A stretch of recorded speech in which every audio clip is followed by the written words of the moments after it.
Jacksonville. He's Hacker. Talk about a fried egg. I lasted about 5 minutes out there. I said, to heck with this. I'll do this in the morning. And I don't have any inside information. The lady that did it, she got in there. She made it happen. And he doesn't shy away from opinion. And I do enjoy drinking cold beer at ballparks. So if that makes me a baseball fan, then I'm a diehard baseball fan. It's Hacker After Dark on 1010XL. And a very good Tuesday evening to you, Jacksonville. It is Hacker After Dark, 1010XL 92.5 FM with Dylan Denmark. The Hacker Ryan Green with you. Glad you are with us. A Tuesday that was day one of Jaguar minicamp down at the Miller Electric Center. We were down there early this morning. Practice got underway right about 9 o'clock or so. Travis Hunter in the white jersey today, meaning Travis Hunter on the defensive side of the football. That was certainly interesting. Got a ton of thoughts from what I saw out there at Jaguar minicamp. I know some of you will be down there with me tomorrow as it's open to the public. If you have tickets, I guess Jaguars.com is the best way to go about getting those, but I know tomorrow is open to the public if you have a ticket to get in. So that should be a lot of fun. Looking forward to seeing a lot of you guys out there tomorrow. And as Baloo said, as he was wrapping up his program, they will have a practice on Thursday, which is literally the final day of the off-season portion of the calendar. Normally, the final day is no more than walkthroughs, things along those lines.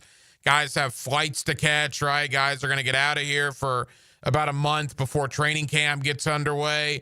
So I don't know exactly how much we'll gather or learn from Thursday's practice, but I get a feeling tomorrow is going to be very similar to today. And I thought today was a spirited workout. I thought you could learn some things about the roster. I learned some things today that I'll talk about here in just a moment. So it was a good day and it was a good practice. And I had the opportunity after practice this morning to catch up with Fred Johnson, offensive lineman, a free agent acquisition. He won a Super Bowl ring with the Philadelphia Eagles last year. He actually started 6 games for the Philadelphia Eagles last year on the offensive line.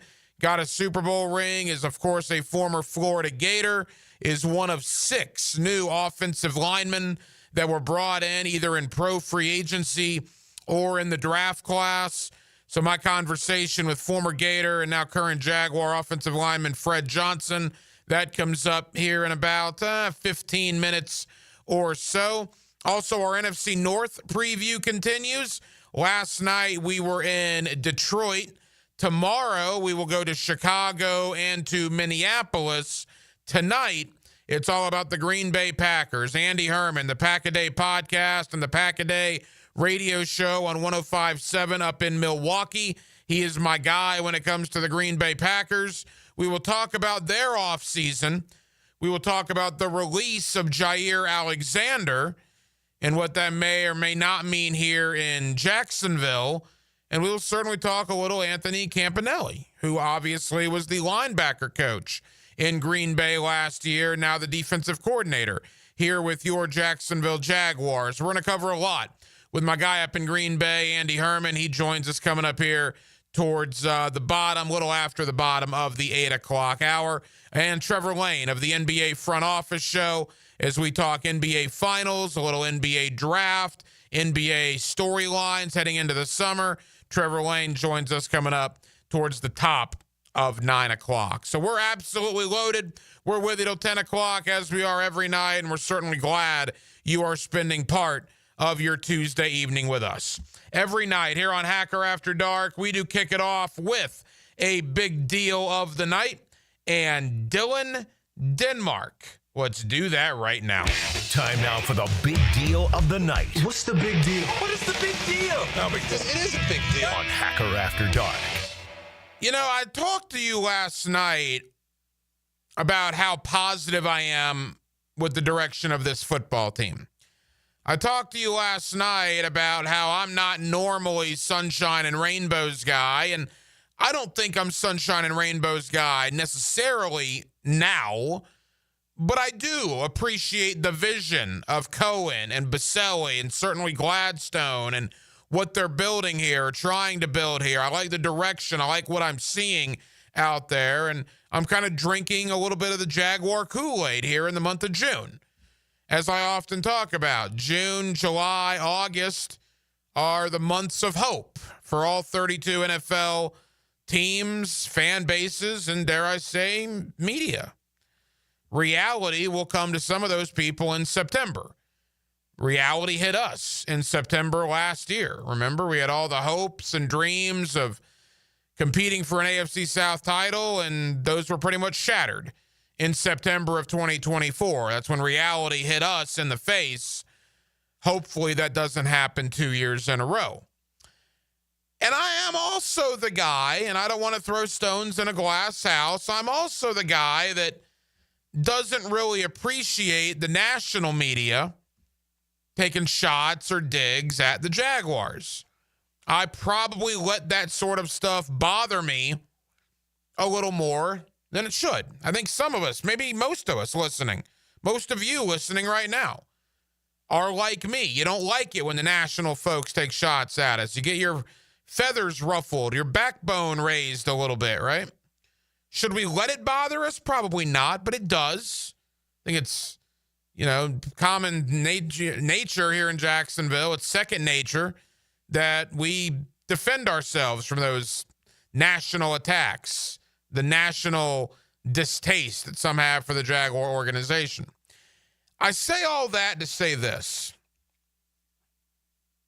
Close your eyes for a second, not if you're driving. Just imagine you close your eyes. But if you're at home right now, humor me. Close your eyes for a second. I'm going to tell you a story about an NFL football team. Okay? And this NFL football team has a brand new head coach, first-year head coach, a first-year general manager, both of which are not 40 years old yet. A 30-year-old offensive coordinator, a guy who's never been an offensive coordinator before. A guy who's never been a defensive coordinator before. So the coach, the GM, and both coordinators are the first times in those given roles in their football careers. This football team has a starting quarterback coming back off of an injury-plagued season, one that saw it basically end as he was being carted off the field after a dirty cheap shot by a division rival. This football team, of the 90 guys that are here on the roster, this football team has roughly 50 plus of those 90 that were not here 4 months ago. This football team has major changes at the wide receiver position, at the tight end position. This football team lost a lot in free agency to releases, to people signing elsewhere. They were the most active team in pro free agency, signing 13 guys that were not on the roster in January of 25. This football team is, of course, the Jacksonville Jaguars. And why do I say all of that? Do you want to know why nationally people don't think the Jaguars are going to be any good? Think about what I just told you for the last 2 minutes.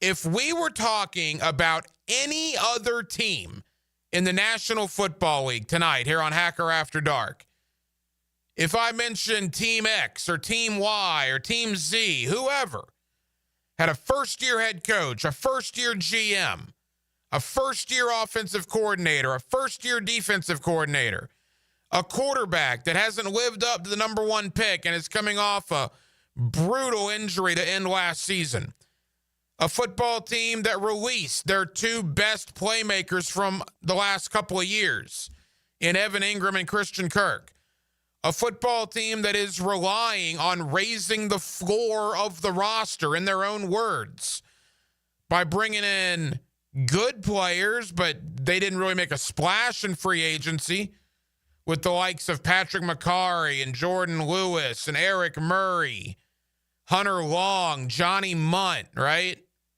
De'Ami Brown, Fred Johnson, Robert Hainsey, Chuma Edoga, Emmanuel Agba, DeJuan Smoot. Nothing's going to overly get you excited about any of those guys from a national level. My take on the Jacksonville Jaguars, and I'm not going back on what I said last night. I am very positive on what's going on here in Jacksonville. I am very excited on what's going on here in Jacksonville. But if you want to know why the national narrative on the Jaguars is down, if you want to know why whenever we have these people on that are saying, well, the Jaguars are second, maybe third in the AFC South, possibly contending for a wild card spot, but they doubt it.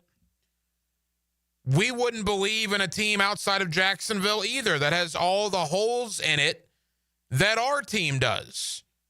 Make no bones about it. There are holes on this football team. The roster was massively made over in the last 4 months. The chemistry on the offensive line better come together real quick. All right, the wide receiver room. Two of your top three wide receivers were not here last year. Your best tight end that you've had since maybe ever here in Jacksonville, certainly since Mercedes Lewis, is no longer here in Evan Ingram. And you're relying on a third-year tight end in Brenton Strange, who I believe has, 50 catches or so in his NFL career? Hope is what we have right now in the month of June. I'm very hopeful. I am. I'm drinking the Kool-Aid. I think a lot of us are. But if we did not live in Jacksonville, and if we did not cover the Jaguars every day here on Hacker After Dark or on any show on 1010XL, we would think the Jaguars were going to be bad too.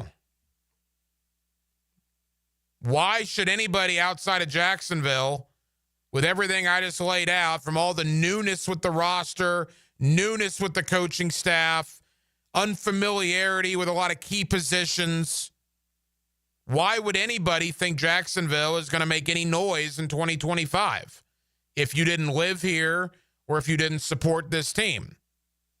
That goes back into that word. It's the season of hope in June, July, and August. Hope springs eternal in every NFL market, including right here in Duval County and the surrounding Northeast Florida area. We are hopeful that things come together.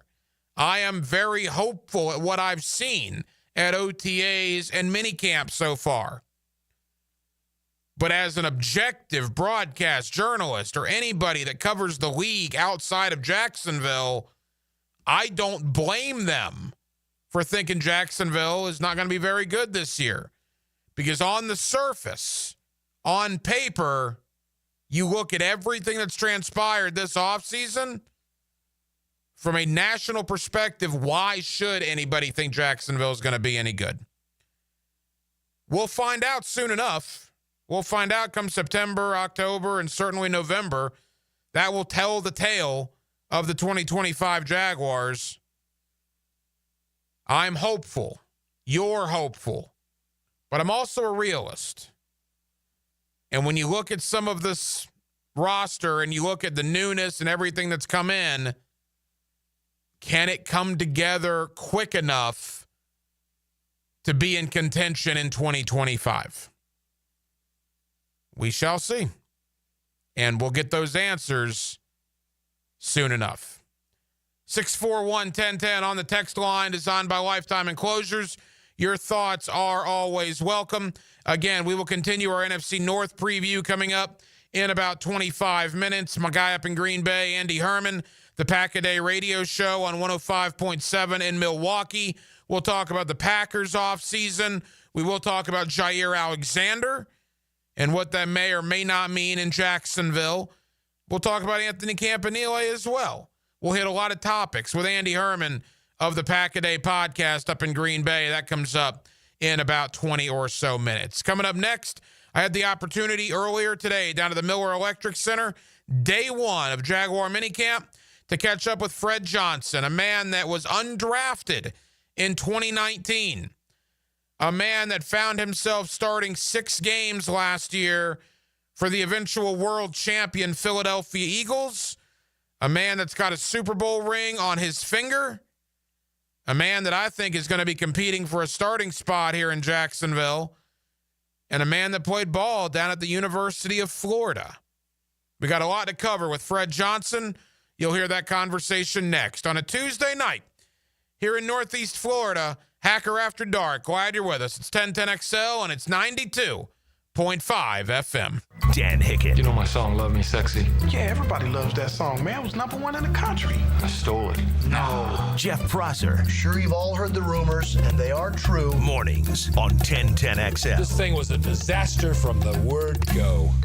Storms don't wait, so why should you? Protect your home and your wallet with Universal Roof and Contracts. Save 15% on roof replacements and repairs now through June 30th. And financing is available with payments as low as $115. Call 855-ROOF-HELP for your free inspection. Universal Roof and Contracting. Protecting your home, building your trust. License number CCC 057165, CBC 1258484. UniversalRoof.com. Bueller, stay cooler with Bueller. Hey, pal. Pretty nice weather we're having, huh? You think this is nice? I mean, it's sunny, warm. We do live in Florida. It's not all upside, Jason. Warm weather comes, so all the cool people hit the beach. My old air conditioner craps out, so it's 1,000 degrees inside, and I'm stuck on a video call in my underpants trying not to sweat through my... Wait. Put these sunglasses on. I'm not going to put on your... Whoa. The air conditioning experts at Bueller Air and Plumbing can keep your home office cool and comfortable all summer long. You look good in your meeting, impress the big guy with your cool confidence, maybe finally make assistant deputy regional manager. Wow, air conditioning can do that? Life moves pretty fast. If you spend all summer worried the weather is going to be too nice, you could miss it. Stay cooler with Bueller. Visit BuellerAir.com. The 2025 season schedule has dropped, and single-game tickets are on sale now. Be at the bank to watch Travis Hunter, Trevor Lawrence, and the Jaguars take on the biggest names in the NFL. Don't miss your favorite matchup and secure your tickets now by visiting Jaguars.com/tickets or call 904-633-2000. See you this fall, Jags fans. Yes, sir. That's the best decision. I love it. This is your Mad Dad's Update with Chapter President Donald Ford. In our effort to curb crime, drugs, and violence during the summer months, we are offering Friday Night Lights. It has already started and will be going until school starts back.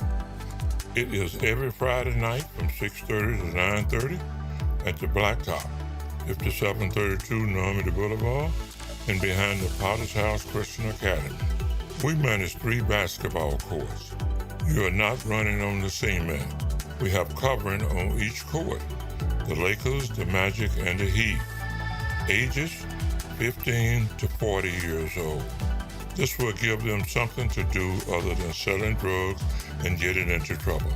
We have monitors there giving leadership. We have to wake up, stand up, and speak up. Hit me on Facebook and tell me what you think. Or MattDadJacksonville.com. It's the Gator Podcast Channel with Frank Frangie and me, Dan Hicken, on all things Gators. Hacker and Denny Thompson have Gator Bites, and you can find them wherever you find podcasts or at 1010XL.com. Presented by Southeast Orthopedic Specialists. Here's your 1010XL community calendar of local events and nonprofit groups helping people here at home. If you'd like to help support domestic violence victims, you can get involved in the Par for a Purpose Golf Tournament, hosted by Micah's Place at the Golf Club of Amelia Island on June 20th. Register and learn more at micahsplace.org/golf. The Tom Coughlin J Fund helps families battling childhood cancer, and there are ways you can help. Go to tcjfund.org. If you're a dog lover who wants to help animals, our furry friends need exercise and time out of their kennels. You can make a difference in a dog's life at volunteer@jaxhumane.org. Military veterans have always protected us. And in Jacksonville, thousands of our veterans suffer from mental wounds like PTSD. Now it's time to return the favor. Learn how you can help at woundedwarriorproject.org. You can find out how to share your community event at 1010xl.com. Rick Ballou for Coy Dental. That's right, Carlson Dental is now Coy Dental. Dr. Lee has been practicing there for 9 years, has purchased the company. The Coy Dental team still has the same great dentists and staff. And remember, if you get nervous visiting a dentist, don't. There's never a problem at Coy Dental with light sedation for cleaning and deep sedation for all your restorative needs. Coy Dental, 2 locations in Jacksonville. 1010XL is presented by Farah & Farah, exclusive injury law firm of the Jacksonville Jaguars. Protecting you and your family. Call 396-5555. Jacksonville. Hacker After Dark on 1010XL. As we've talked about a lot this offseason, probably the most active position on the Jaguar roster, the position that saw the most turnover, was the offensive line. Not 1, not 2, not 3. I'm channeling my LeBron James here. Not 4, not 5, but 6 offensive linemen, either added through pro free agency or as a part of the 2025 draft class. Among those 6 was a guy now with a Super Bowl ring on his finger. Fred Johnson, who started 6 games with the Philadelphia Eagles last year, formerly of the University of Florida, was an undrafted player in 2019 and is now entering year 7 in the National Football League. I had the opportunity earlier today down at Jaguar minicamp at the Miller Electric Center to catch up with Jacksonville Jaguar offensive lineman Fred Johnson. Jaguars wrapping up day 1 of minicamp at the Miller Electric Center. We're out here with Jaguar offensive lineman Fred Johnson. Fred, how we doing? Doing good. Just finished practice. How'd it go out there today? It went good. A lot of stuff to work on, but good day of competition and stuff. So, what has this been like for you? Back in the state of Florida, you spent some time with the Buccaneers, but back in Jacksonville, obviously you played at the University of Florida. How's the homecoming been? It's been pretty good, back in the state, from here. So, family's close by, got to get back used to the Florida heat. But overall, it's been fun. I've been, been at peace being back. So, just taking it one day at a time. Got to ask you about Billy Napier in a little bit. We'll save that for the end and your alma mater. But Super Bowl for you last year, you got a ring on your finger. Obviously, there's a leadership role that comes with that. There's not a lot of guys out here that have a Super Bowl ring. Do you welcome that leadership with this team?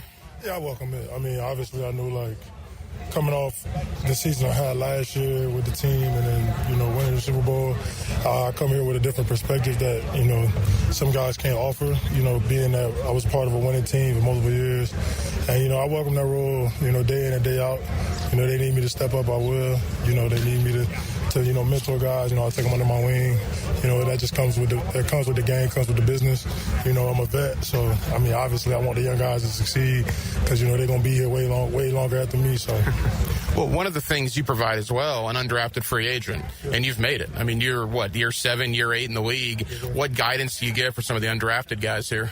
Undrafted, like I told some of the guys, catch them in the sauna or something like that. Just, bro, don't take this for granted. You ain't make it yet. Yeah, you here. Yeah, you got the logo on your jersey and you got the equipment and you know what I'm saying. You're part of the process, but the process isn't done yet. Even after you make the team, after training camp, the process isn't done yet. Year 3, the process isn't done. Year 7, the process is still the process. And you can't assume that you can't get comfortable by any means, and that's what I try to preach to them. That's what I try to echo to them. You can't get comfortable. Once you get comfortable, it's over. A couple more for Fred Johnson. All right, 6 new offensive linemen with the guys that were here last year. We always talk about cohesiveness, and the offensive line's got to build chemistry. Can you do that in one offseason with the amount of change on this offensive line this year? I mean, you could do that with any offensive line. It just takes the time to, invest in what you want. I mean, you want to invest in the chemistry. Guys hang out, guys chill after practice. We have, O-line events and stuff. And, I feel like the room was coming together way better than I thought it would. Being that some of us knew each other from old teams and things like that. I feel like, anything is possible as long as you have the intention to do it. So, when you see Trevor Lawrence, Brian Thomas Jr., Etienne, Travis Hunter, a lot of speed on this offense, how exciting is it to be a part of that? It's exciting. This offense has a lot of weapons, and, there's no short of talent on this team. But despite any record or any belief of what last year used to be or years before that, it's plenty of talent on this team. And it's just about getting those talents in the right places and the right situations that they can showcase them, And I'm excited to see the feats, the heights that these guys reached this year, and I want to be a part of that process firsthand. So, as we wrap up, last Jaguar question. What was it about Jacksonville? I'm sure you had a lot of opportunities in free agency. What ultimately landed you here? Really just, the opportunity. Opportunity and what, the culture they're trying to build. And, everything outside of that is just, numbers and, stuff that's not really going to hold weight as to who I want to be outside of, who I wanted to be outside of the Eagles and what the Eagles have done for me. I don't want to be just a guy that came from the Eagles and came from good, tutelage and stuff like that to start with. I'm my own player and I'm my own person, and I want to showcase my skills on the level, on a place where, it's not expected and the opportunity is there. So, just the coaches, when I talk to them and, got in here and, they preaching everything that I'm about. I just want a chance. Just give me an opportunity and I'm going to run with it. So. We talk about the Eagles as we say goodbye to you. To Jaguar fans, most of them, your former Florida Gator, Fred Johnson. What do you think about Billy Napier? What do you think about your alma mater? I love my alma mater. I love them to death. I'm actually about to finish school here in the upcoming year or so. I started back doing classes this off season. But I love my alma mater. I talked to Billy when he came here last time. And, I'm going to try to now I'm able to go to more games. So, I'm excited for that. But I love what he got, how he got the program going. I love the culture he's building. I have 1,000% faith in him to turn it around, him and Lagway. And, I'm excited to see what they do this year. Gator fans are excited to have you here in Jacksonville, Fred. Appreciate it. Yes, sir. Thank you. There you go, Fred Johnson. As always, thank you to the Jaguar PR staff for helping us out in getting Fred Johnson on Hacker After Dark. Really enjoyed that conversation. And you talk about tough decisions that are coming on this roster. Well, that offensive line is going to be really, really tough because, think about it, all right? If, for argument's sake, let's just say that we're going to assume all 6 of the new guys make it. And the new guys are, of course, Robert Hainsey, Patrick McCarry, Fred Johnson, Chuma Edoga, obviously Wyatt Milam, who, coincidentally enough, I'm going to talk to Wyatt tomorrow, and we'll play that conversation tomorrow night on Hacker After Dark, and Jonah Monheim. Monheim was a 7th rounder, but for the argument right now, let's say Monheim makes it as well. So the 6 new guys make it. Well, they usually only keep 10 offensive linemen, right? Well, obviously, Anton Harrison, correct? That's 7. Walker Little is 8. Ezra Cleveland is 9. Even if he doesn't win that job, he's going to be here, you would anticipate. All right, and then where do you go? They re-signed Cole Van Lanen. Where does he fit in? Where does Luke Fortner fit in? Where does Javon Foster fit in? There are going to be some tough decisions on that offensive line. Absolutely no question about that. And that's the other thing, too. Everybody here is so excited about Brian Thomas Jr. and Travis Hunter. Man alive, BTJ and Travis Hunter. And I'm with you. I'm excited, too, man. I'm fired up. And I know those of you that are going to go down to minicamp tomorrow, you're going to be chanting for Brian Thomas. You're going to be chanting for Travis Hunter. They're going to be the 2 stars that you want to see. Not only tomorrow, but in the preseason and the regular season, BTJ and Travis Hunter. We got to come up with a name for those guys. Those guys definitely need some sort of duo name, and I'm sure that time will come, later in the summer. But your offense is only as good as your offensive line. And it's not exciting to talk about. It's not going to sell a lot of tickets. I don't think when you guys go down there tomorrow or when you guys go down there for training camp, you're going to be all fired up for Ezra Cleveland versus Wyatt Milam. Or you're going to be jonesing to see Walker Little versus Fred Johnson. Or you're going to be really intrigued about the backup center between Luke Fortner and Jonah Monheim. But that's the second biggest story on this offense, and it really is tied for the first. I mean, the first is Trevor Lawrence. But like the offense as a whole, Trevor's only going to be as good as the offensive line. And actions speak louder than words, guys. People can say whatever they want. Let's look at the actions. And what the actions of this team were this offseason was to bring in 6 new offensive linemen in free agency and the draft. Look, you can say raise the floor of the roster. You can say whatever you want to say. The actions suggest that they thought the offensive line sucked last year. Let's call it what it is. And you know what? They're right. The offensive line was terrible last year. It's been terrible here for a couple of years. You know why they can't convert 3rd and 4th and 1? They can't block on anybody on 3rd and 4th and 1. They get blown up. They get blown off the ball, blown off the line of scrimmage, out-physicaled, whatever verbiage you want to use. That's what this offensive line has done the last couple of years. And then all of a sudden, you bring in Liam Cohen, James Gladstone, and of course, the best offensive lineman in franchise history, Tony Boselli. And in the span of 4 months, they go out and they sign or draft 6 new guys. That is massive overhaul on the offensive line. I can't ever remember that here in Jacksonville. And again, I think all 6 are going to make the team. To have 6 offensive linemen that were not here a year ago that are probably going to be here this year is crazy. But again, the actions of the organization suggest the offensive line was pitiful last year, and I would tend to agree with that.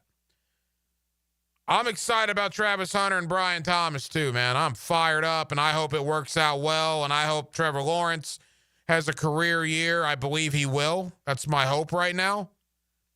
But none of that will be possible if that offensive line doesn't improve greatly from where they've been in years past.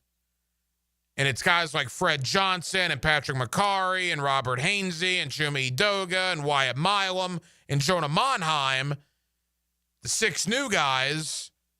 It's going to be on them, along with the likes of Anton Harrison and Walker Little and Ezra Cleveland, to change the narrative about this team's line of scrimmage. Because the offensive line portion of the line of scrimmage was not good last year. And it needs to get considerably better if we want to get the most out of Trevor Lawrence and BTJ and Travis Hunter. 641-1010 on the text line, designed by Lifetime Enclosures. As always, your thoughts are always welcome. 1 division per week leading up to the start of Jaguar training camp. This week, it's all about the NFC North. Last night, we were in Detroit. Tomorrow, we will go to Minneapolis and Chicago. Tonight, it's all about the Green Bay Packers. Andy Herman, the host of the Pack-A-Day podcast. He's also got the Pack-A-Day radio show on 105.7 in Milwaukee. He's been my Green Bay guy for years.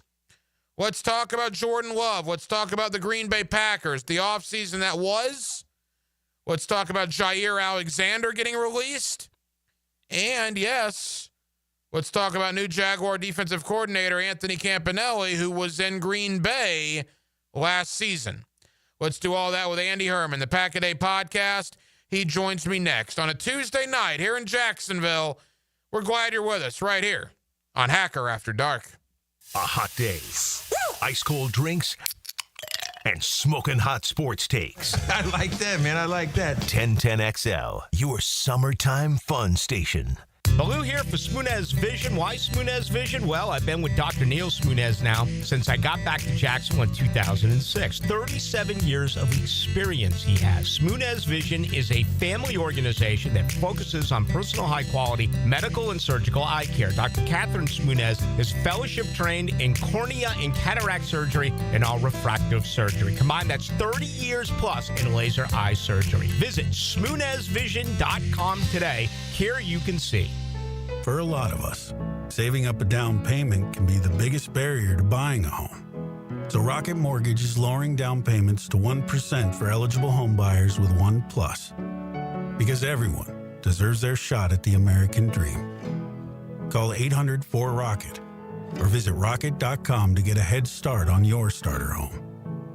Rocket Mortgage, LLC. Licensed in all 50 states. NMLSConsumerAccess.org, number 3030. The best value for golf in Jacksonville remains Cimarron. Totally reestablished with new tee boxes, improved fairways and greens. Also a brand new restaurant with indoor and outdoor settings and live music. Join the Wild One loyalty program online at Cimarron Golf. When's the last time you played Cimarron? Cimarron Golf Club on 210, the Wild One. AC Hotline, how can I help? Help! Our AC isn't working, and my husband's pouring ice cubes down his pants. Wow, okay, well, we can help with the AC issue. Please. I'm afraid he's going to damage something. Okay, I'm going to connect you with the Duck. The Doc? No, the Duck. Duck Air Conditioning. Jacksonville area's AC experts. Okay, tell them to hurry. Beat the Florida heat with Duck Air Conditioning. Service, repairs, new installations, commercial or residential. Trust the Duck. DuckAC.com. Love is in the air.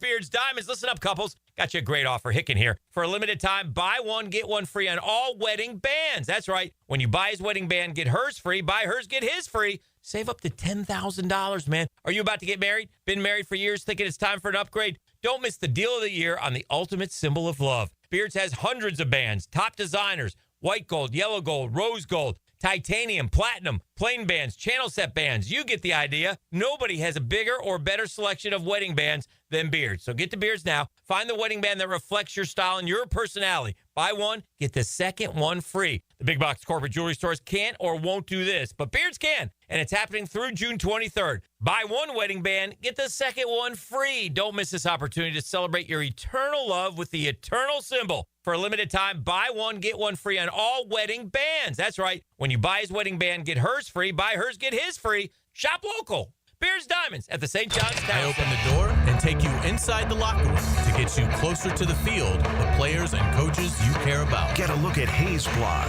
on 1010XL.com. My blog is brought to you by Roland Reese Plumbing, where quality and experience count. As a law enforcement officer, safe roads are one of my top priorities, ensuring everyone can get home safely each day. Some never will, due to aggressive driving, being distracted, or speeding on the roads. And too often, that results in the toughest part of my job and the longest walk in my life. I'm so sorry. I have some very sad news to share with you. 9 people will be killed on our Florida roadways today.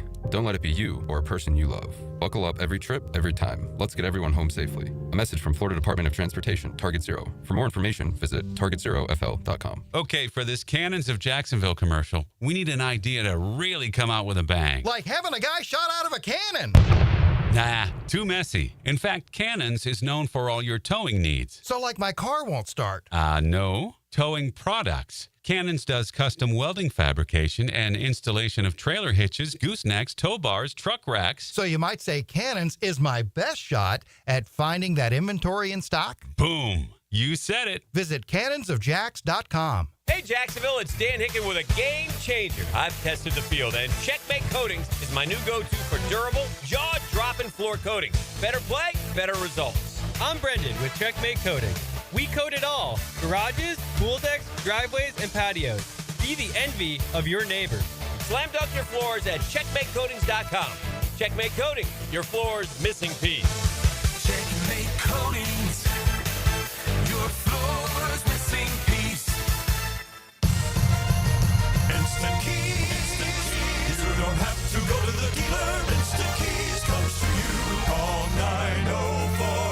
904-722-1111. Instant Keys saves the day if you've lost or broken keys. They can program new keys and remotes for nearly every make and model of vehicle at a fraction of the dealership cost. Fast, honest, and reliable locksmith service. Call Instant Keys, 722-1111. Blue here for the Blue Crab House, located right off of San Jose. It's on Jewington Creek Road. They've been around since 1996. Indoor-outdoor dining. Also, takeout is available at the Blue Crab House. Open 4:30 to 9, Tuesday through Saturday. Sunday, noon until 9. Remember, Tuesday, $2 margaritas. Wednesday, $1 oyster night. How about the blue crabs? How about my personal favorite, the Canadian snow crabs? Whatever it is that you fancy, you get it right there. The Blue Crab House. 1010XL is presented by Farah and Farah, exclusive injury law firm of the Jacksonville Jaguars. Protecting you and your family. Call 396-5555. Jacksonville. Now, another great guest on the Checkmate Coatings phone line. Hello. Your floor's missing piece. Back here on 1010XL and 92.5 FM in the city of Jacksonville, your home for the Jacksonville Jaguars, and we are glad you are with us. One division per week leading up to the start of Jaguar training camp. This week, it's all about the NFC North, and boy, what a division that is. We will make stops in Chicago, in Minneapolis, in Detroit. Right now, it's all about the Green Bay Packers coming off a good year with Jordan Love at quarterback. Not a great year, losing an opening wild card weekend in the playoffs. Where do they stack up in what is probably the best division in the National Football League? Andy Herman is the host of the Pack-A-Day podcast. You can also check out the Pack-A-Day radio show on 105.7 FM in Milwaukee. And Andy's our guy up in Green Bay, and he's always kind enough to join us here on 1010XL. Andy, how you doing? Hey, I'm doing great. Thanks as always for having me. Always great talking ball with you. Andy, really appreciate the time. All right, so look, let's rewind to last year. Playoff berth for Green Bay. Certainly not the way they wanted it to end, losing pretty quickly in the playoffs. How would you summarize the 2024 campaign for the Packers? Yeah, it was disappointing. Is certainly the way that they ended the season. 3 consecutive losses, including that playoff loss to Philly that you mentioned. I think more specifically, it felt just a little bit, I think disjointed is the right way to kind of go about it. You have the Jordan Love injury with the MCL in the very first game of the season in Brazil against Philadelphia, a game that they also lost. And then you have to go in a couple weeks with Malik Willis, who ends up winning both of those games. They did a great job of acquiring him right at the end of cut down time for a 7th-round pick, almost like saves the season in a real legitimate way. You get Jordan Love back, probably comes back a little bit early, can clearly tell that he's not himself playing through that MCL injury. Finally starts to get back a little bit, suffers a big-time groin injury against the Jacksonville Jaguars. Malik Willis comes in that one. Willis picks up the win again, is able to bring them back from being down in that game. Jordan comes back again, clearly still not himself, not playing at the level you would expect him to. And then finally again starts getting healthy the very last game of the season against Chicago, where they really have nothing to play for, injures his thumb, and that ends up leaving that game, not himself against Philly in the playoff game. So you just end up with this season where you still made the playoffs. Josh Jacobs and Xavier McKinney were 2 huge additions this past year. But from a Jordan Love standpoint, you can't really get a great evaluation on him because he had 3 legitimate injuries throughout the course of the season. Didn't quite play up to the level that he did in the second half of the year before.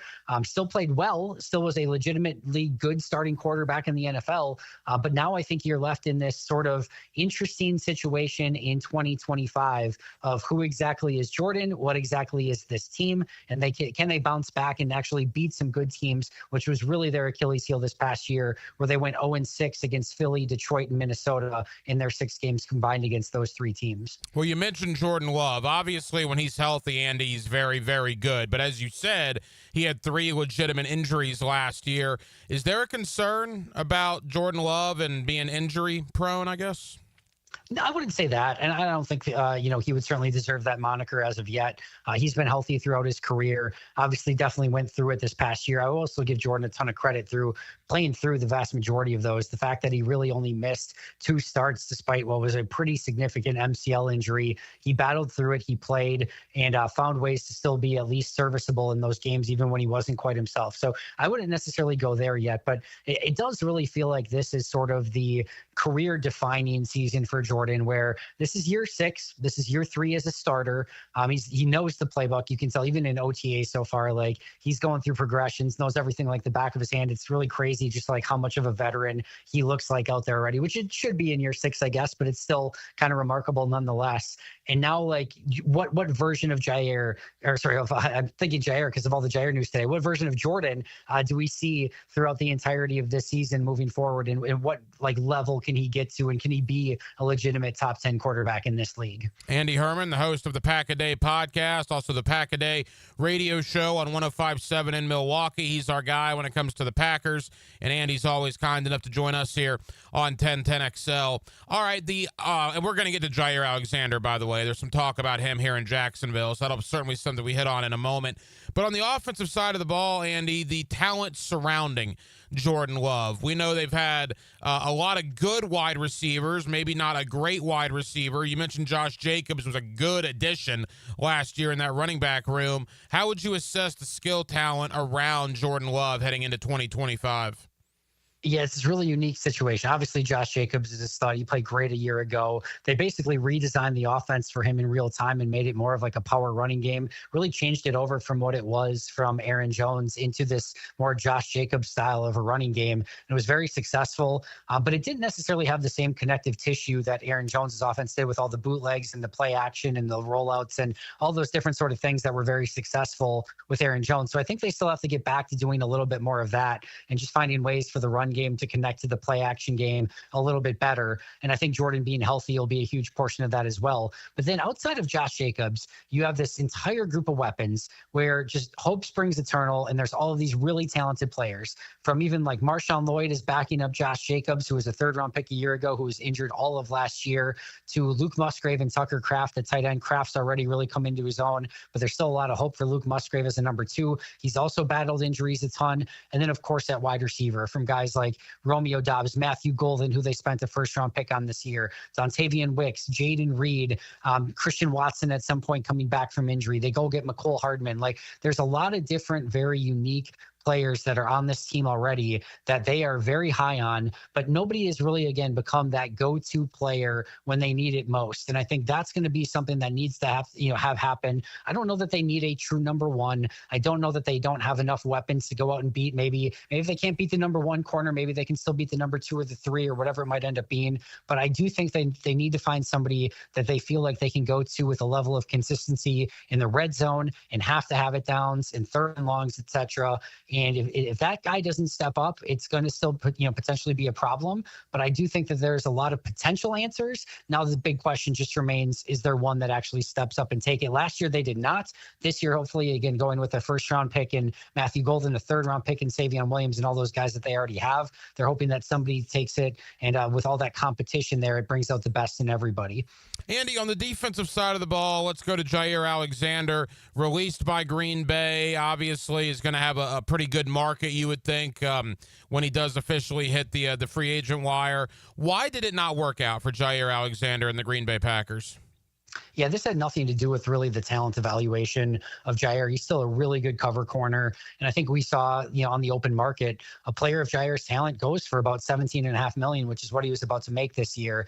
The biggest issue with Jair is he's missed exactly half of his games over the last 4 years combined. This is not just a one-off this past year. This is a 4-year period of time in the prime of his career where they gave him a huge contract, and he's literally missed half of those games. He's missed a higher percentage of that over the course of the last couple seasons, including a bunch of games this past year, and he just has not been able to stay healthy. When he's on the field, he's still really good, still one of the better cover corners in this league, but they were set to pay him $17.5 million. Came to, I think, the right conclusion that they just couldn't trust him to play enough games to pay him the full $17.5 million. They could get off of that contract in its entirety of that 17.5. They did so. They released him. They tried to trade him. They had trade partners, but nobody else was willing to take on the $17.5 million. He was unwilling to renegotiate it. The Packers tried to renegotiate renegotiate it with him. He was unwilling to do that. And instead of moving forward and really just negotiating with one team in Green Bay, Jair will now get to negotiate with 31 other teams on the open market. I think it was the right play for him and his agent. I think it was the right play for Green Bay. But again, the tough thing about this is nobody was really talking of like, oh, Jair's terrible, get rid of him. This was simply he was not able to stay healthy, was not able to live up to that contract, and Green Bay decided they couldn't pay him all that money, and therefore he is now a free agent on the open market. Final moments. Andy Herman, host of the Pack-A-Day podcast, as our NFC North preview continues tonight with the Green Bay Packers. Follow up on the defense. Outside of Jair Alexander, obviously, how would you assess the defense coming into the year? Yeah, they were a top 8 defense by pretty much every metric a season ago. There was a little bit of fool's gold in that. They had some big moments, some big games, some shutdown performances against teams like the Tennessee Titans with Will Levis, Seattle Seahawks when they had their backup quarterback in through the vast majority of that game. You had a game against the Dolphins where the Dolphins came in on Thanksgiving and just really didn't do anything offensively. The San Francisco 49ers had a backup quarterback in when they played them. So you definitely had some big time performances against some teams that either just weren't very good or certainly had some injury issues going into those games. And then in some of the bigger games against Detroit and Minnesota, they struggled a little bit more. Their pass rush needs to be a bit more consistent. They didn't add anything to that group, but they did go out and get a new defensive line coach in DeMarcus Covington, the defensive coordinator from the New England Patriots last year. Their linebacker group is up and coming, specifically with Edgerrin Cooper, who looked like an absolute stud at the end of last season. At corner, they lose Jair, but they don't really because he only played 300 snaps a season ago. He barely played. Eric Stokes was sort of the I would say the weak link of the defense in its totality. And instead of going forward with him, they bring in Nate Hobbs over from the Raiders. Their safeties are fantastic with Xavier McKinney and Evan Williams. So they've got some strengths there, but there's still some things that they need to firm up. And it'll be important for them that they play better in big games and not just in those games against weaker opponents. Andy, as we wrap up, I want to ask you about Anthony Campanile in a moment. Final thought on Green Bay coming into the year. In talking to a lot of people around the NFC North this week, the one thing I've gathered, Detroit's going to be good. Green Bay is going to be good. Minnesota's going to be good if McCarthy is who they think he is. And I guess the wild card is Chicago. People don't really know how the Ben Johnson effect will be in year number 1. How would you assess the division? Where do you think Green Bay is right now in the NFC North? Yeah, I think it's the best division in football. I think with Detroit, losing their 2 coordinators is going to be a little bit interesting. Of course, now having Frank Ragnow retire, they lost Kevin Zeitler. Their offensive line is going to be a little bit worse, which is maybe a massively important one that's going a little bit under talked about when you have Jared Goff at quarterback, and his splits between being protected and under pressure are maybe the most aggressive splits in all of football when it comes to that stuff. So I think that's going to be important. I still think they're a tremendous football team and are going to be at or near the top of the division. And then you mentioned the 2 wild cards in McCarthy and in Caleb Williams.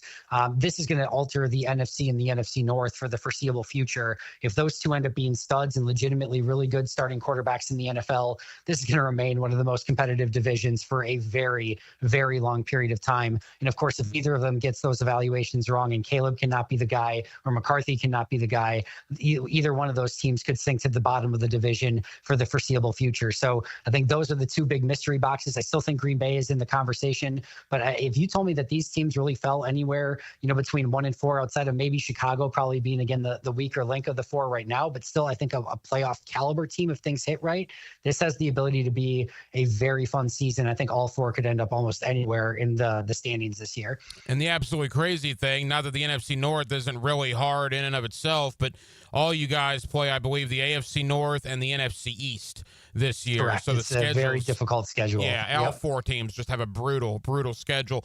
All right, Andy, leave us with this. I had you back on in January when Anthony Campanile was hired. For people that missed that conversation, give us a quick thought on Camp. Obviously, was the linebacker coach in Green Bay last year, is now the defensive coordinator here in Jacksonville. I got to tell you, people around here love the guy already. What was your take on him a year ago? Yeah, you guys are real jerks for taking him away from Green Bay. That's my take on the entire situation.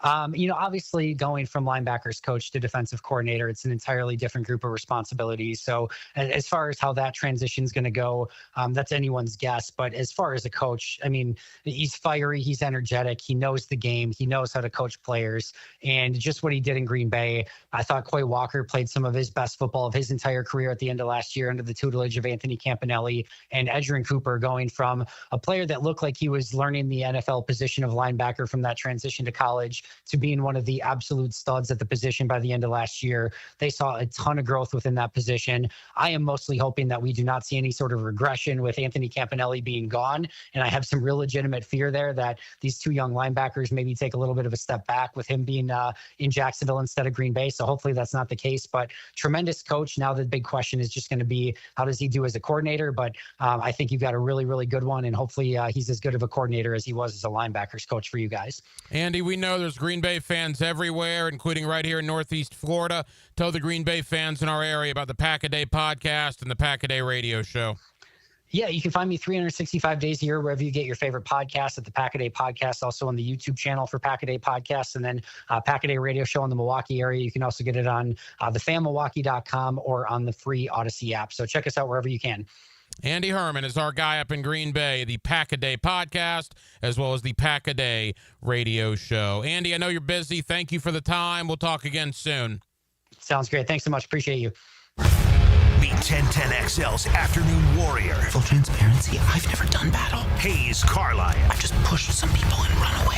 Weekdays on The Franchi Show. This is man's best hope. On 1010XL. Blue here for the Blue Crab House, located right off of San Jose. It's on Jewington Creek Road. They've been around since 1996. Indoor-outdoor dining. Also, takeout is available at the Blue Crab House. Open 4:30 to 9, Tuesday through Saturday. Sunday, noon until 9. Remember, Tuesday, $2 margaritas. Wednesday, $1 oyster night. How about the blue crabs? How about my personal favorite, the Canadian snow crabs? Whatever it is that you fancy, you get it right there. The Blue Crab House.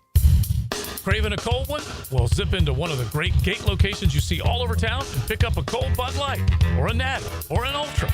Maybe a 12-pack of the King of Beers, or some cold Coronas. It's all happening at your local gate convenience store. Slide on in today.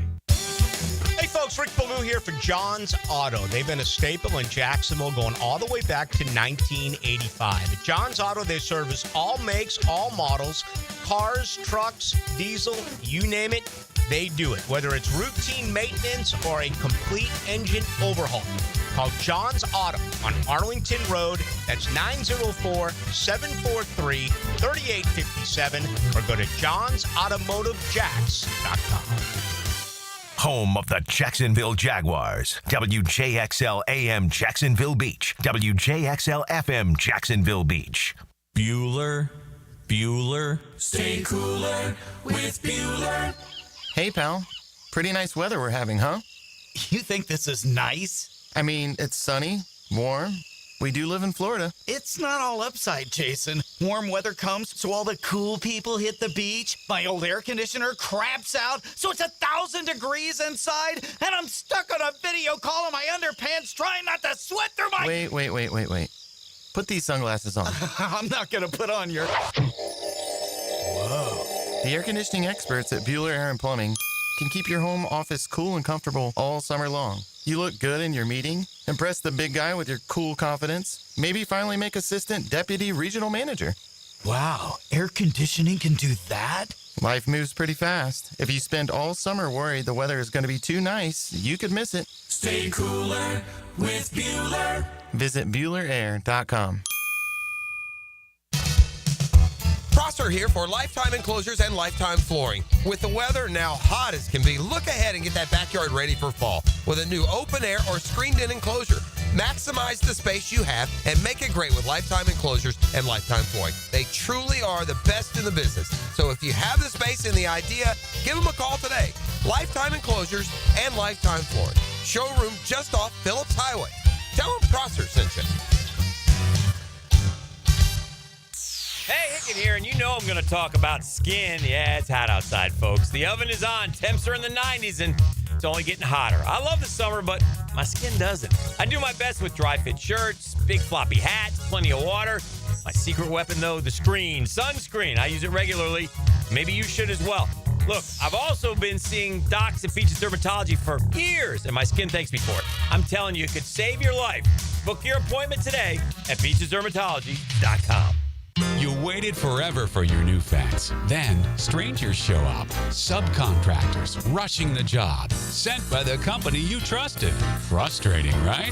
Superior Fence and Rail promises better. Their professionally trained builders deliver quality you can trust. No subcontractors, no shortcuts. Just the superior craftsmanship your home deserves. When you're on the fence, about a fence, SuperiorFenceandRail.com. Hey everybody, Jennifer Marion with Randy Marion Cadillac in Jacksonville here to say hello, and we'd sure like to have your business. You know what? They're going to love the king of price. My dad believes in making great deals and having a great selection in stock. Cadillac XT4s, XT5s, and XT6s, and Escalades. The all-electric Cadillac Lyriq. CT4s and CT5s. Cadillac luxury and selection is just waiting for you. At Randy Marion Cadillac, Southside Boulevard, Jacksonville. And don't forget, tell them Jennifer sent ya. Spring is sprung, and so have the bugs. It's Hayes Carline and my friends at Kingfish Pest Control offer an exclusive $99 spring special. That's right, your initial pest control service is just $99. And if you call today, they'll include a free one-time mosquito treatment. Kingfish Pest Control is family-owned, 5-star rated with no binding contracts and 100% satisfaction guarantee. Call them now to book your service. Only at Kingfish Pest Control, proud partner of the Jacksonville Jaguars.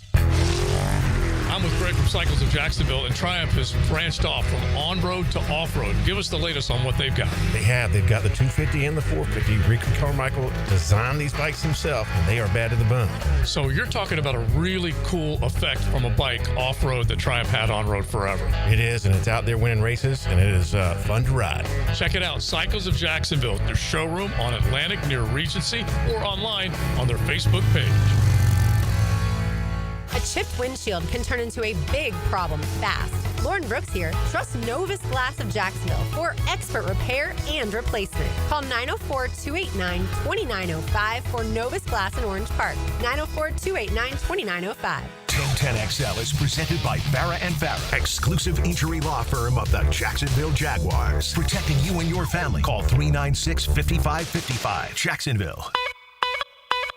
This is Hacker After Dark on 1010XL. Halftime, Hacker After Dark, 1 hour down, 1 hour to go. We'll take you up till 10 o'clock as we do every night right here on 1010XL and on 92.5 FM.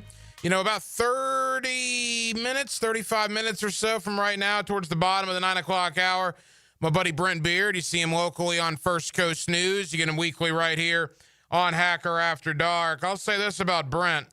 I'm not sure any human being alive loves college football preseason magazines as much as my buddy Brent Beard does.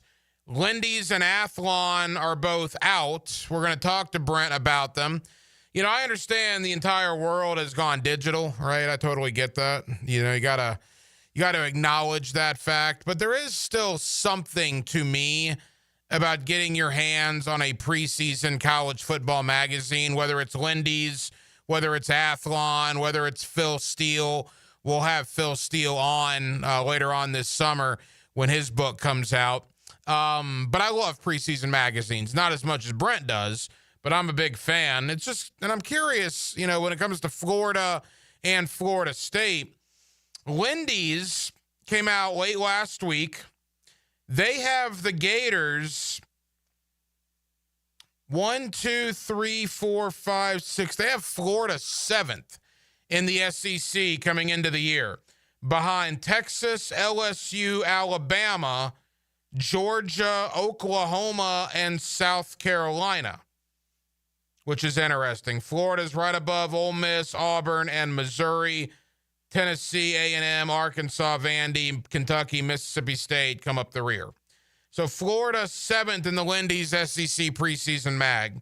In Athlon, they liked Florida a little bit better. Florida is 5th in Athlon compared to 7th in Lindy's.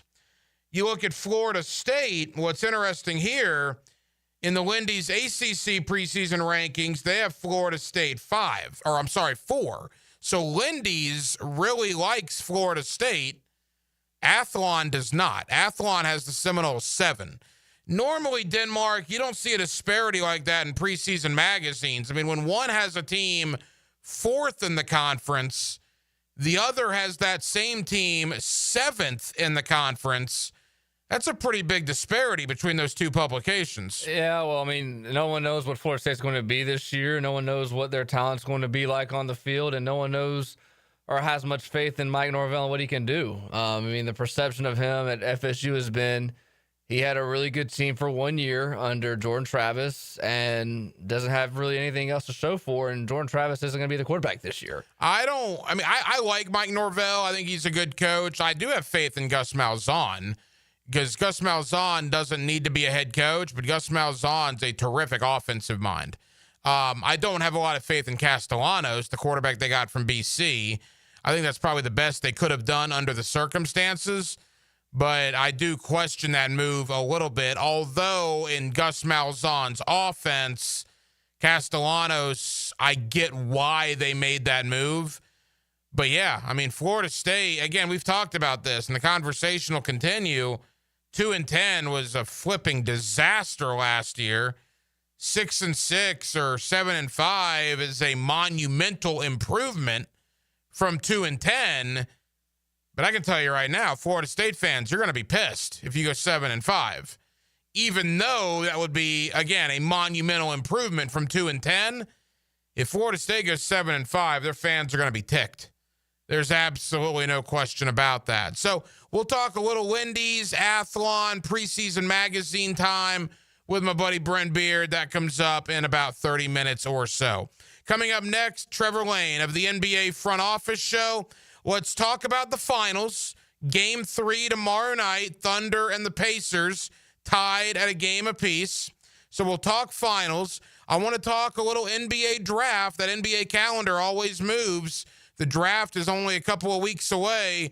Let's talk Walter Clayton, Cooper Flagg, what the Orlando Magic may do. And let's talk about big trades that may be coming down the line. Maybe Kevin Durant. Maybe Karl Anthony Towns. Maybe Giannis. What are we hearing? Trevor Lane of the NBA Front Office Show joins me next on a Tuesday night here in the city of Jacksonville. We're glad you're with us right here. It's Hacker After Dark, 1010XL and 92.5 FM. There's something about hearing the game live that makes it all come to life. Feel the energy on 1010XL, Jacksonville Sports Radio. With the first pick in the 2025 draft, the Jacksonville Jaguars select Duck Duck Rooter, the #1 plumbing, septic, and air conditioning contractor in Florida. Congratulations, Duck Duck Rooter. So tell us, how does it feel to be picked #1? Duck Duck Rooter is a proud partner of the Jacksonville Jaguars. When you need help with any plumbing, septic, or AC issue, just give us a call and relax. We'll send one of our first-round draft picks to tackle your problems today. DuckDuckRooter.com. That's DuckDuckRooter.com. SportsForecaster.com has all the data you need to project tomorrow's winners. Register for free and track the performance of all your favorite players and teams, including all your fantasy team picks and prospects. Sports Forecaster has the most detailed player profiles on the web, precise depth charts, every transaction, every injury, every news update. No ranting or raving, no preening or barstool bluster. At SportsForecaster.com, you get the timely info you need for every game. SportsForecaster.com. Sign up for free today. Maxed out on credit card, struggling with high interest debt? You could pay it all off in days with Loan Pronto's Rapid Equity Loan. Hey, it's Prosser here. Get cash out now without touching your low-rate first mortgage. No appraisals, no waiting, no BS. The Rapid Equity Loan Program at Loan Pronto is amazing. One Loan Pronto client just got $300,000 approved in under 24 hours. They paid off debt, renovated their kitchen, and cut their monthly expenses by $1,800. That's a huge turnaround. Instant approvals, low rates, no hard credit pull up front. That's Loan Pronto. Listen, your home equity is yours. Use it.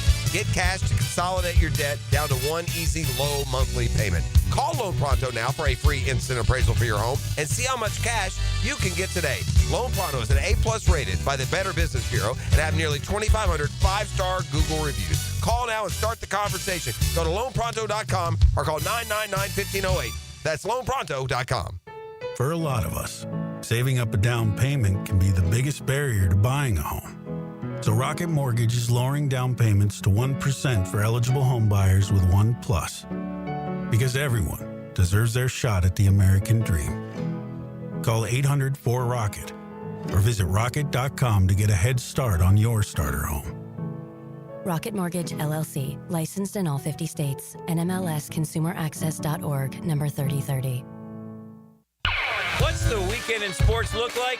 I'm 1010XL's Dan Hicken, and I'll give you my takes and weekend updates on YouTube and Facebook. Musings with the media mogul. That's right, motivated by Tucker Equipment Rentals in Neptune Beach. Life is just so busy this time of year. Between work, the kids' games, family vacations, I need a yard hero to free up my weekends. You mean somebody who does mowing and trimming? Yeah. How about mosquito control? Yeah. What about irrigation and pet waste removal? You do that too? You're my lawn hero. Find your lawn hero at heroeslawncare.com. Heroes Lawn Care, because every lawn needs a hero. Yo, it's your boy E to the T here, and I know that getting into an accident is stressful, but getting the proper care doesn't have to be. That's why I recommend McGowan Spinal Rehabilitation Center. Even if you're at fault, your insurance covers you. And remember, you have the right to choose your own doctor. Even a minor accident can cause whiplash for years if it goes untreated. So don't wait. Call the auto accident experts at McGowan Spinal Rehabilitation. Your recovery starts today. What is the busiest airport in the world? Southern Oak Insurance is proud to continue offering coverage statewide. Financial stability makes Southern Oak Insurance a wise choice for your homeowner's insurance needs. Log on to southernoak.com. Our family protecting yours. Southern Oak Insurance. Hartsfield Jackson Atlanta International Airport is the busiest airport in the world, serving over 100 million passengers. Southern Oak Insurance. Our family protecting yours. North Florida is growing with lots of new families joining our community. If you're one of them making the move here, your next move should be a call to American Electrical to create the best home automation system, enhancing your living experience. There are many ways your life can be made easier through smart home technology, voice-activated systems, automated lighting, total house temperature control. With American Electrical, they've got everything you need to automate your home and make it your true oasis. Check out American-Electrical.com, powered by professionalism and raising the excellence bar. Hi, I'm Sean Monahan from Monahan Jewelers in Atlantic Beach. Since 1977, we've been Jacksonville's local family jeweler with a beautiful selection of fine jewelry and certified diamonds. But we're also Jacksonville's leading buyer of gold, silver, and diamonds from the public. Gold's recently hit an all-time high at over $3,000 per ounce. Pay bills, buy something fun. Now is the time to sell your gold for cash and get top dollar, or trade it in for a new piece and get even more at Monahan Jewelers in Atlantic Beach. Hey, Hickett here for my friends at Zero Res. Gang, vacuuming is not sufficient to maintain the cleanliness and lifespan of your carpet, period. Do not, let me repeat, do not leave deep cleaning to yourself, but do it yourself dirt attracting carpet soaking machines. No.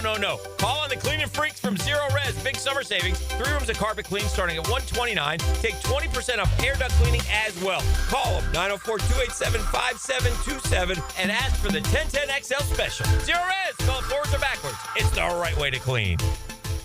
1010XL is presented by Farah and Farah, exclusive injury law firm of the Jacksonville Jaguars. Protecting you and your family. Call 396-5555. Jacksonville. Now, another great guest on the Checkmate Coatings phone line. Hello. Your floor's missing piece. Back here on 1010XL at 92.5 FM in the city of Jacksonville. We are glad you are with us. The NBA Finals all tied up at a game apiece. Game 3 in Indiana will take place tomorrow night. It appears Oklahoma City is the better team, yet the series is all squared at a game apiece, and it's down now to a best-of-5. We'll certainly talk about that. A surprise firing in the NBA last week, and that NBA calendar never stops, man. We are inside of 3 weeks away from the NBA draft. Let's talk about all of it with Trevor Lane. He is one of the hosts of the NBA Front Office Show. You can also check out his terrific work at Lakers Nation. Trevor, how we doing, man?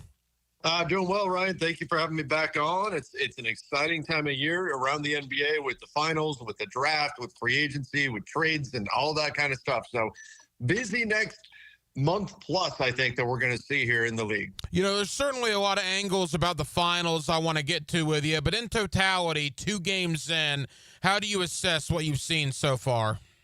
I think that we've seen essentially from both teams what I thought they would need to do in order to win. In game one, we saw the Pacers kept it close enough, and close enough for them is frankly probably a little bit bigger of a deficit than would be for most teams because of the way this team can come back in games. But it would require for the Pacers to win games in this series. I said it at the beginning, they were going to need to have some crazy fourth quarter runs where maybe some of the nerves of the Thunder, maybe a little bit of inexperience would show through. And that's what they were able to do. And then in game two, we saw the Thunder, their defense just never let the Pacers make any kind of a run. They swarmed Halliburton. They've got so many great perimeter defenders with Cason Wallace, Alex Caruso, Shai Gilgeous-Alexander, Jalen Williams. They've got so many guys they can throw at you. Their defense was just absolutely suffocating. So I think so far we've seen from both sides what they can do in order to win a game. And now we'll see who really exerts control here in game three, now that both teams have drawn blood, so to speak. Trevor, from an Oklahoma City perspective, I mean, he was the MVP of the league, so obviously he's known in NBA circles. But I think you ask your casual, sports fan, they don't really know who Shai Gilgeous-Alexander is. But if he wins the championship and is named Finals MVP, that'll certainly be a coming out party for him, will it not? Definitely. It will get him more on the national radar. That, frankly, the conversation about how he gets to the free throw line has gotten his name out there a bit more too. But yes, he doesn't have that same star status in terms of just the name recognition that we would see even from like an Anthony Edwards or someone like that. So this would be a big step forward for Shai Gilgeous-Alexander, who's been a phenomenal player in this league for a long time. But this winning the Finals MVP on top of winning an NBA championship and winning MVP of the league would go a long way towards getting his name out there and getting that recognition from more casual fans. Is that just simply a market thing? I'm not even talking about LA, but if he's in, Miami or Atlanta or Dallas, is he more well known than he would be in Oklahoma City? Yes and no. Yes, he would be more well-known if he was in another city. But, the aforementioned Anthony Edwards, he's in Minnesota, and he's got all kinds of attention and all kinds of buzz. I think to a degree, it's also SGA's personality. He's not one to talk a lot, and he wants to let his play on the floor do the talking. And he's also not a guy who does things that are superhuman. He more uses craft and his slithery nature and all of that to get to the right spots. He hits the pull-up 15-foot jumper, and he's not having these highlights on SportsCenter every single night where he's throwing down dunks, where he's jumping up into the rafters. So it's the combination of the play on the court, his personality overall, and the market, I think, that has created something of a dimmer star, I suppose, for Shai Gilgeous-Alexander compared to some of his contemporaries. Trevor Lane is the host of the NBA Front Office Show. He's with us here on 1010XL in Jacksonville. From an Indiana perspective, Trevor, the run that Halliburton has been on in the postseason has been nothing short of sensational. You combine, the Pat McAfee show and the WWE and all the stuff that Halliburton does. I mean, he's a blossoming star nationally, correct? Absolutely. And these insane comebacks that he's fueling are only going to increase that legend that he's sort of starting to build here. I mean, hitting the big clutch shots and then being so good. I forget what the stat is. He's like 13 for 14 from the field in clutch situations or something ridiculous like that. That's only going to make his star even brighter. So he is definitely emerging on the national scene. The only issue is he can have games where he like last game 2, he not disappears, but doesn't make as big of an impact. And so you're waiting to see some night in, night out consistency from him. But yes, he is a phenomenal player. And I think both Halliburton and the Pacers in general are earning themselves a lot more respect around the league as well as among basketball fans. All right, Trevor, I think the prevailing thought from most people I've talked to is Thunder in 6. Is that the way you see it? Yeah, I had Thunder in 5 going into the series, which I still think is very possible. I just think their path to victory is a wider one than that of the Pacers. I think the Thunder are the better team. Whether it's 5, 6, I hope it goes 7 because more basketball is fun. But I do think the Thunder are going to now take control of the series. The Pacers got game 1. And I'd have a hard time predicting that the Pacers get any more in this series. But just out of respect to them, because I've picked against the Pacers enough this year, I'll say they get it done. The Thunder get it done in 6. And the scary thing about Oklahoma City is they're young, right? I mean, they're not losing anybody this offseason. No, they're not. They are a young team. This offseason, they're in pretty good shape. After that, that's when some of these guys start getting paid. Chet Holmgren is going to get a big salary bump. Jalen Williams will get a big bump. And that may require some difficult decisions, but they do have plenty of draft capital where they can bring in cheap young players that can maybe fill some of the roles for guys that they may have to move on from, simply from a salary perspective. When we're looking at guys like Isaiah Hartenstein, Lou Dort, I mean, these are guys that are important pieces. They've got team options for the same year, not this summer, but next summer when Chet and Jalen Williams are going to get paid. So there will be some challenging decisions for the Thunder in the future, but they have protected themselves about as much as they possibly can with the amount of draft capital they've got available to replace whatever talent they may have to make some tough decisions on financially. A couple of more for Trevor Lane of the NBA Front Office Show. Trevor, I was on a cruise ship in the Caribbean last week, and we pulled into one of the ports of call, and I could finally turn on my cell phone, and I was stunned to find out that Tom Thibodeau had been fired by the New York Knicks. What did you make of that? I was very surprised, and I think it says a couple of things. It says, first of all, I think it is a little bit of a raw deal for Tom Thibodeau, right? Because he did what the Knicks were set up to do. He beat the Boston Celtics. That was their restructuring last year, trading for Towns, trading for Bridges. That was about being able to get past the Boston Celtics. Mission accomplished. They did that. They ran into a Pacers team that turned into a buzzsaw. They didn't know that was coming, but they beat the Celtics.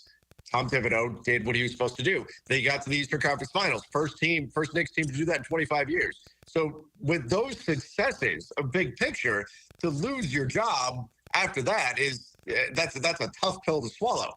That said, I think this move tells us that the Knicks believe that Tom Thibodeau is not a guy that can get them an NBA championship. And they believe that so strongly that they are going to pay him now $30 million to not coach their basketball team.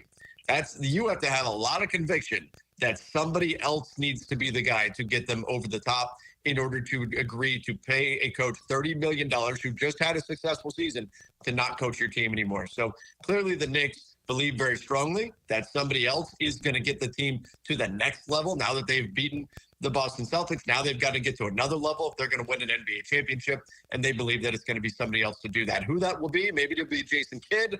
We'll see where that all goes, but clearly the Knicks believe strongly that they need to make this move in order to give themselves a real shot to win the whole thing. I would think that's a coveted job in New York, right? We know about the Jason Kidd rumors. Outside of Jason Kidd, who do you think they're going to look at? Yeah, what's weird is that right now they're mainly looking at, from what we've heard, looking at coaches that are already coaching other teams. So like Chris Finch with Minnesota Timberwolves came up. Ime Udoka came up. The Rockets shut that down very, very quickly. But there are other names out there. I think that Michael Malone, he's a CAA client. That there's some connections there. That he's the guy who would make some sense. Taylor Jenkins, who coached the Memphis Grizzlies last season until the final, 9 games to play when he got let go. Frank Vogel is still out there. He's won an NBA championship. Mike Budenholzer is out there. The word is that the Knicks want somebody with real experience in those waters of the NBA Finals. So there's some coaches out there that they can turn to that are veterans, that have plenty of experience. They're not short on options if that's the case. But it does seem like Jason Kidd's the guy that they want. So we'll see if they can actually get him from the Dallas Mavericks or not. Final moments with Trevor Lane, the host of the NBA Front Office Show. Trevor, as I mentioned at the top, the NBA calendar doesn't stop, even though the finals are still probably a week to go, if not more. The NBA draft is on the doorstep as well, man. I mean, what are you hearing as far as player movement, potential trades leading up to draft night? Well, so just that it's going to be very, very busy, and we're expecting a very busy offseason in general. A lot of people are characterizing it as the summer of trades. There's not a lot out there in free agency for teams to really go after in terms of quality players. or difference maker players out there in the free agent market, nor is there much in terms of money out there in free agency for teams to spend. So we're going to see teams that are looking to improve, and there's a lot of teams who are in that boat. We're going to see them do that via the trade market. And that means it's going to pick up, I think, early. It's going to pick up draft night. And particularly when we look at the amount of draft capital, even just in the lottery, that teams could be willing to part with. You look at the Toronto Raptors with the 9th pick. They could look to move that. The Houston Rockets with the 10th pick. They had the 3rd pick last year in Reed Shepherd, and they couldn't get him on the court. So it would make a lot of sense for Houston to move the 10th pick rather than select it on another guy they're probably not going to be able to play. That is another pick that could be in play. San Antonio at 14. I don't think they'll move number 2 unless they're getting Giannis, the 2nd overall pick. But the 14th pick, it could be in play, maybe in a Kevin Durant trade, something like that. So I think you have a combination of teams that are going to have to hit the trade market in order to get better. Plus, you've got a number of teams that are in the lottery that have coveted picks that have motivation to move those picks as well. So I think that we're going to see a lot of fireworks here on the trade market. I think draft night is going to be very, very exciting. And I can't wait for what this offseason is going to bring, because we're going to see a lot of wheeling and dealing around the league. As we begin to wrap up, you think Giannis will be back in Milwaukee next year? It does seem like it's going that way. I'm a little bit surprised, because I look at it as though if he wants to win a championship, he probably needs to leave the Bucks, unless he's willing to kind of take a gap year this season and wait for the Bucks to have some financial flexibility in 2026. But right now, the longer this drags out, the more I lean towards Giannis just winds up staying. But again, as of this point, no official decision one way or another. And we're also waiting for something concrete to come out. He did make some comments about wanting to win another championship with the Bucks to a Brazilian publication. So right now, I think it looks better right now for Bucks fans who want to see Giannis stay than it did, say, 3 weeks ago. It looks like we're getting closer to that possibility. And finally, I know I'm asking you to become Nostradamus here, so we won't hold you to it, but from an Orlando Magic perspective, look, we know how good Paolo is. We know how good Wagner is when healthy, but there's no doubt that they need some help. And if they didn't know that before now, they obviously do now because of what's happened the last 2 playoffs. Is it guard play for Orlando? Is it that simple? They got to go out and they got to find some guards? Yeah, I think that's certainly a part of it. And then shooting. They were, the worst 3-point shooting team in the NBA. They've got to get shooting. And they thought they addressed that a bit with KCP, who struggled for much of the season, came on kind of late. But they also have 2 first-round picks. They've got 16 and 25. They could package those to try to move up. They could use those in a trade. I think they're going to be a strong buyer out there on the market. They're already being connected with a number of guards, Darius Garland being one. Anthony Simons is the guy that's been connected with Orlando for quite a while now. So I think they will go out there and try to get a guard and then try to address, ideally with that guard move, but also in general, adding more shooting to this roster to try to open some things up for them offensively. I think they're one of a few teams that right now looking around the Eastern Conference and saying this is a clear path right now. The East is wide open.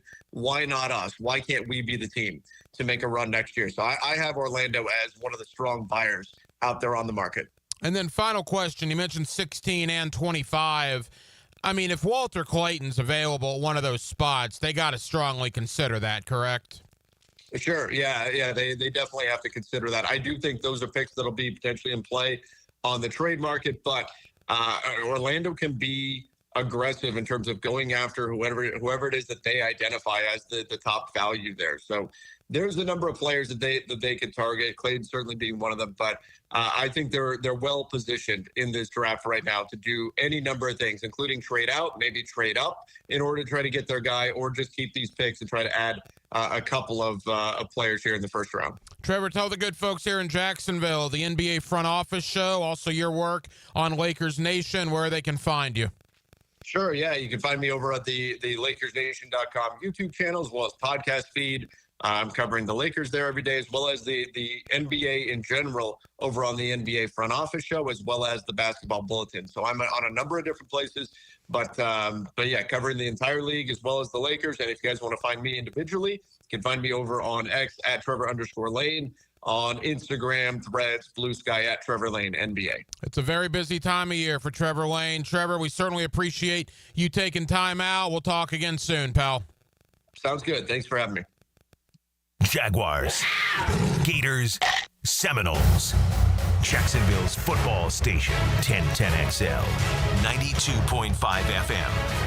Blue here for the Blue Crab House, located right off of San Jose. It's on Jewington Creek Road. They've been around since 1996. Indoor-outdoor dining. Also, takeout is available at the Blue Crab House. Open 4:30 to 9, Tuesday through Saturday. Sunday, noon until 9. Remember, Tuesday, $2 margaritas. Wednesday, $1 oyster night. How about the blue crabs? How about my personal favorite, the Canadian snow crabs? Whatever it is that you fancy, you get it right there. The Blue Crab House.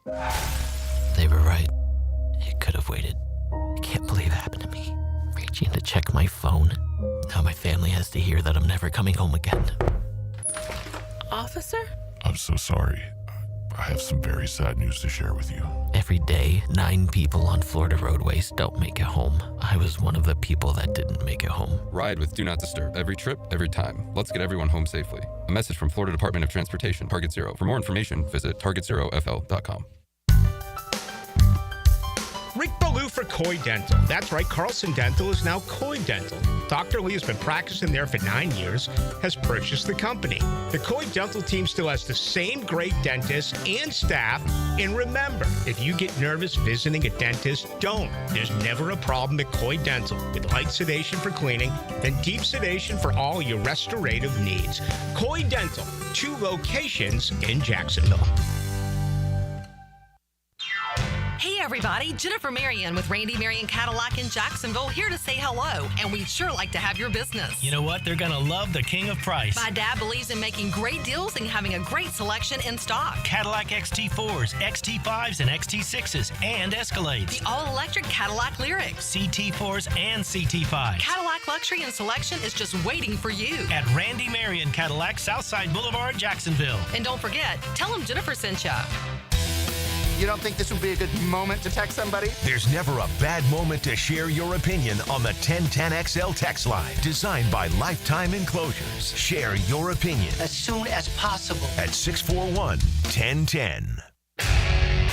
Lauren Brooks here for Terminix. As temperatures warm up around us, ants come out in droves. And when they move into your home or business, it's unnerving. Terminix knows that ants add up fast, but Terminix subtracts them faster because living with ants isn't any fun. When ants show up, so does Terminix. Don't live with an ant problem, Terminix it. Visit Terminix.com today to schedule a free inspection online. That's TERMINIX.com. I'm Stacy, and I want to tell you about my fogged up window fiasco at my house. I called up Mac at Baker Glass. He told me all I needed was a glass replacement. The process was so easy. All within a few days, they came out, measured, called me with an estimate, cut my glass, and came out to install the new ones. Now my view outside is fog-free thanks to Mac and his crew at Baker Glass. And my neighbors think I got some fancy new windows. I'm Mac with Baker Glass. No one treats you better. This is your Mad Dad's Update with Chapter President Donald Ford. In our effort to curb crime, drugs, and violence during the summer months, we are offering Friday Night Lights. It has already started and will be going until school starts back. It is every Friday night from 6:30 to 9:30 at the Blacktop, 5732 Normandy Boulevard, and behind the Potter's House Christian Academy. We manage 3 basketball courts. You are not running on the cement. We have covering on each court. The Lakers, the Magic, and the Heat. Ages 15 to 40 years old. This will give them something to do other than selling drugs and getting into trouble. We have monitors there giving leadership. We have to wake up, stand up, and speak up. Hit me on Facebook and tell me what you think. Or MattDadJacksonville.com. Hey, Hicken here, or just call me Dreamfinders Danny. For a limited time to ring in the new year, Dreamfinders Homes is offering an amazing 4.99% fixed interest rate. Now's your chance to lock down that rate and get in the game. You heard me right. It's 4.99 fixed interest rate on select move-in ready homes. Visit DreamfindersHomes.com for sales event information and get in the game. Interest rate available on select move-in ready homes. Restrictions and limitations apply. Go to DreamfindersHomes.com for more details. Frank Frangie here for Stanley Pools. If you're dreaming of putting in a pool this year, choosing the right company is the most important decision you'll make. I've trusted Stanley Pools to build my pool, renovate my pool, and maintain my pool. Stanley Pools has been the best in the business since 1988, and they're still family owned. Call them today at 904-269-7277 or find them online at stanleypoolsfl.com. That's Stanley Pools, a family tradition of fine swimming pools. Hey, Hicken here. Tired of glasses or contacts? Discover customized vision solutions at Bowden Eye & Associates. Dr. Bowden's team offers cutting-edge options like EVO implantable Collamer lenses or refractive lens exchange and classic LASIK, designed to fit your life. Picture perfect vision for reading, driving, or just enjoying the day. It's easier than you think. Call now for your free screening. Bowden Eye & Associates, they're keeping the First Coast focused. 1010XL is presented by Farah and Farah, exclusive injury law firm of the Jacksonville Jaguars. Protecting you and your family. Call 396-5555. Jacksonville. Now the cool down with Donovan Air, Electric and Plumbing, keeping Jack's cool since '87. Back here on 1010XL at 92.5 FM in the city of Jacksonville. We are glad you are with us. Boy, where is the time going? We are entering the middle portion of June. SEC Media Days, roughly a month away, if you can believe that. And ladies and gentlemen, we have preseason magazines that have hit the newsstand. One man that I know is very happy about that is my buddy Brent Beard. You see him locally on First Coast News, and we're lucky enough to have him weekly here on Hacker After Dark. Mr. Beard, how are you, sir? Well, we're excited with the magazines coming in. There's no doubt the things are about to really rev up. Players are on campus. They are working out.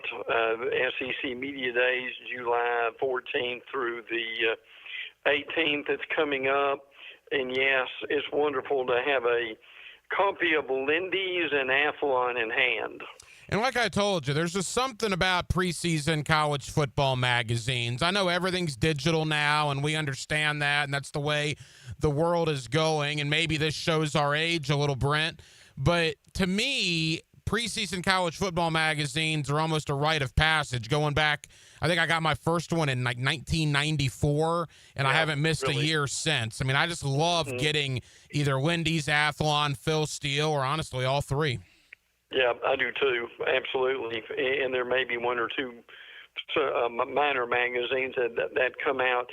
The great thing about the magazines is, I mean, look, there's no doubt it's a trip down memory lane, and we appreciate that. But the practicality of it all also has a lot to do with the just having the reference book in hand. I mean, you've got a roster, you've got a depth chart, you've got a schedule. These are all things that if you're watching a game and you're wondering, well, where did so-and-so come from, or what year is he in his eligibility? If you pick up a magazine, you can find out. So, look, a lot of these things are, they're dated and out of date with some teams pretty quickly, but it's a challenge to get them done in this NIL historical situation that we're in, but it's always wonderful to have them. One of the things I like about them is you get an idea nationally or regionally what the thought is about teams outside your local area. And with Florida, it's interesting when you look at Lindy's and Athlon, normally there's not a big difference, Brent, into where these magazines believe these teams will ultimately land. Yet with Florida, at least in the preseason, there is a pretty substantial difference between Lindy's and Athlon. Yeah, there's no question about that. Athlon has Florida at number 11, which is, I think, a real thought about having Lagway healthy at quarterback, how important that is. Lindy's has Florida at 15. So, but I think the important thing is that they're in the top 20. That shows some respect for the school. I think people know they've got weapons. But look, here's the other reality of it. For this year, we've got a 12-team playoff. If you're, heck, if you're 12 or 15, what that also tells you is, if you're a Gator fan, is it may be a fun ride. You may not make it, but if you're 15 and 12, you're pretty close to making the playoffs. Yeah, that's fair. Athlon has Florida predicted to finish, I believe, 5th in the SEC. Lindy's has Florida predicted to finish 7th in the SEC. And the interesting thing as well is with the other local SEC team, Georgia, you got Lindy's, Brent, who's not as high on Georgia. They have the Dogs picked 4th, where Athlon has the Dogs picked 2nd. Again, kind of interesting there. Yeah, it is. And Georgia's got a lot of holes to fill. As we've talked about, the offensive line's got to get better. The wide receivers won't be able to drop, hopefully, 30 passes as they did last year. And the defense we know will be good. So, I mean, again, early games for Georgia with Tennessee and Alabama, that will tell the tale. But again, certainly with what we know to be picked that high, Georgia would likely either get a bye or be on the verge of getting one. You see Brent Beard on First Coast News. You also get him weekly right here on Hacker After Dark. Before we get to the ACC portion of Lindy's and Athlon, boy, a big weekend this past weekend for Gator football as far as recruiting goes. Brent, they had a ton of guys on campus and landed a couple of commitments from inside the state of Florida. Well, they are really doing well in recruiting. There's no doubt about that. Chancellor Campbell, how about 6'8", 295? Whew, yeah. From Lakewood High in St. Petersburg.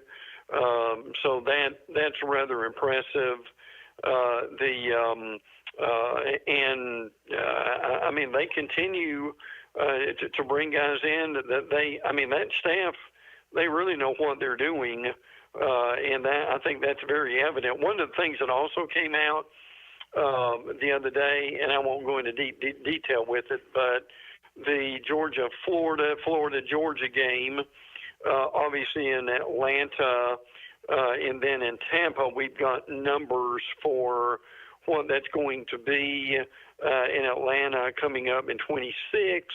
Game obviously here this year, but next year that they'll get $7.5 million, which is a mouthful to say the least. So that's not combined; that's each. And then Hank, the reality is, and this still needs to be shouted from the mountaintop, when they come back to Jacksonville in that contract from 28 to 31, they'll be getting $10 million apiece. Wow. $10 million apiece. Heck, that is college football playoff money, is what that is. And you and I talked about this without getting, again, to too bogged down into the details, but that tells you, does it not, the commitment that this city is making to that game. And Hank, I'll be honest with you, $10 million for what we get from that game in the 5 surrounding counties, to me, is a drop in the bucket. Yeah, you see the importance the city has put on that game. No question. It's odd that this is going to be the last year of it for a couple of years. As you said, yes. 26 and 27, it's going to leave because of the stadium construction, comes back in 28. You mentioned Chancellor Campbell for Florida really quick. Justin Williams as well, a 4-star wide receiver right there out of Gainesville-Buchholz. Brent, when you have a big recruiting weekend like Florida did and you get numerous commitments, meaning more than one, obviously that means they did some good work on the trail. Oh, there's no doubt about it. And I think for a lot of these kids, they have done a lot of good work even before they get to the recruiting weekend. June is a big recruiting weekend now for all these schools, so we'll see a lot more commitments and a lot more things going on. And again, we've got to remember the time that's in here. They want to get a lot of these decisions done before school starts, and then signing day now we still got 2 of them, and I do think that would change. But your first signing day that everybody signs up for is basically the first Wednesday now in December. And Hank, when you really look at it, now this is June, that's December. I mean, we're really only 6 months away before these guys have to sign. A couple of more for Brent Beard. You see him locally on First Coast News. You also get him weekly right here on Hacker After Dark. Brent, back to Lindy's and Athlon. Let's go to the Atlantic Coast Conference. What were the magazine's thoughts on both Florida State and Miami? Well, they were a whole lot more thoughtful on Miami than they were Florida State, unfortunately. Miami number 2 in the ACC for Lindy's. And you've got, well, now Florida State's in not too bad a shape. They're number 4, so that helps. In the Athlon, Miami is number 2. Florida State's number 7. With that too. See, there again, Brent, there's a big difference on what those two magazines think of Florida State. Yeah, it really is. People may say, well, I mean, that's just 3 slots. Yeah, but that's still a good difference when you've got that many teams in front of you. I think, Hank, the thing that really got to me was, now, as far as where Florida State is ranked, overall in Lindy's, they're 37. By the way, North Carolina 46, and in Athlon, now I want you to get this. How amazing this is! In Athlon, Florida State is ranked 46. Vanderbilt is ranked 45. Wow. I mean, we know it's a big year for Mike Norvell, right? And we've talked about this, Brent. I mean, 2-10 was a disaster of epic football proportions. 6-6 or even 7-5 would be a great comeback season. But Florida State fans, you know as well as I do, are going to be ticked if they're 7-5. And frankly, they should be. But to only win 2 games and come back and in this. But the important thing this year is they've got to make some progress. And I'm not sure that Thomas Castellanos, the transfer from BC, is going to be the guy, but they like him, and maybe with Gus Malzahn, they can really make that offense work and click a lot better than it was. But they're still, I mean, for Athlon, Miami's number 10, so they're well thought of. Well, actually, Miami's number 10 in both of the polls. Obviously, we got to see where Carson Beck goes with this and how he will do. But all in all, yes, it's really fascinating to see the numbers. And what we're talking about here from the magazines, we'll see something very similar from the AP and the coaches poll coming up in August. Brent, as we begin to wrap up, the preseason magazines are going very similar to a lot of guys that I've had on this offseason when it comes to the SEC and the ACC. People love Texas, and people really love Clemson. Yeah, they really do. And Tom Allen going from Penn State to Clemson as the coordinator will make a big difference. Cade Klubnik did at quarterback. They like him coming back. They also like this Clemson defense in the front 7.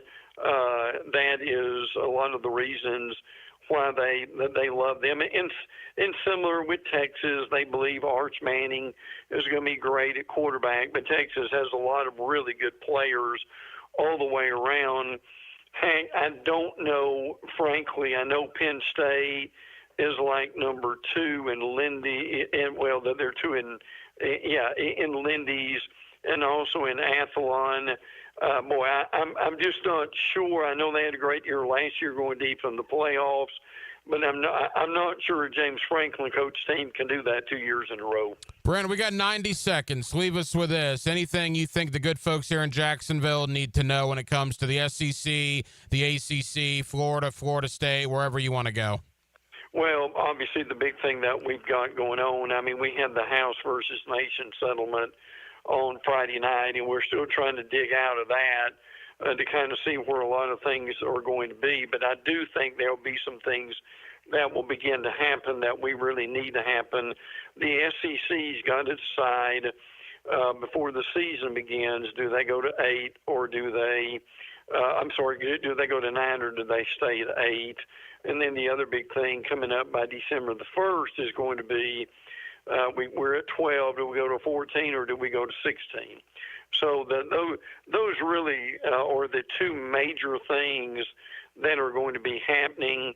Too, we mentioned media days. I mentioned the SEC, but the ACC is July 22 through 24, and the Big Ten is actually the same 3 days.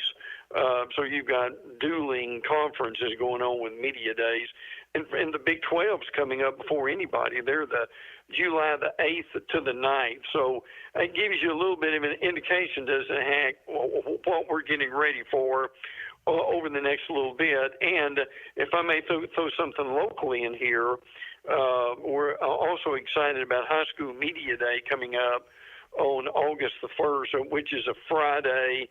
Certainly give our local teams a lot of publicity during that time. We look forward to that. But Hank, I would not want to be a high school player running stadium steps in this weather, would you? No, it's unbelievable. You mentioned Friday, August 1st for High School Media Day. Brent Beard, you were part of the first Friday Night Lights program. Do you realize coming up this year will be our 19th season under the Friday Night Lights? Absolutely. Absolutely unbelievable. It really is. And look, I know you can appreciate this greatly, but Marty Lee at First Coast just retired, and he was on, I'm sure, most of those Friday Night Lights that you did at one time or another, right? Maybe the best character in high school sports in our area. Love Coach Lee over there at First Coast, and wish him the best with that retirement. You see Brent Beard on First Coast News. You also get him weekly right here on Hacker After Dark. Brent, as always, buddy, I appreciate you. We'll talk again next week. Good. Look forward to it, buddy. Glad you're back. Take care.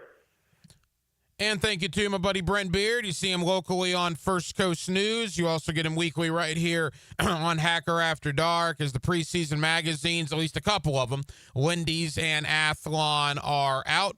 We are about a month away from SEC Media Days. Well, that's hard to believe as the college football season continues to get closer and closer. So we certainly spent some time on that, spent some time on the NBA Finals. Our NFC North preview continued tonight as well, as we're doing one division per week leading up to the start of Jaguar training camp. And speaking of the Jaguars, that's where we spent obviously a majority of our time. Day one of mandatory veteran minicamp. Today, we were down at the Miller Electric Center, had the opportunity to catch up with offensive lineman Fred Johnson. Certainly appreciate the Jaguars PR for helping us out with that. If you missed that conversation, you can check that out on the 1010XL streaming platforms and on the on-demand section on 1010XL.com. Well, that will just about do it, man.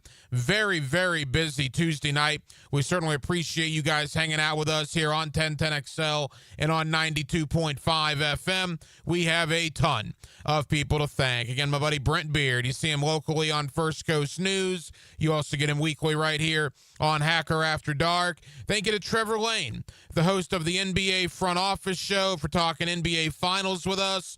Also looking ahead to the NBA Draft, which is just now a couple of weeks away there at the end of June.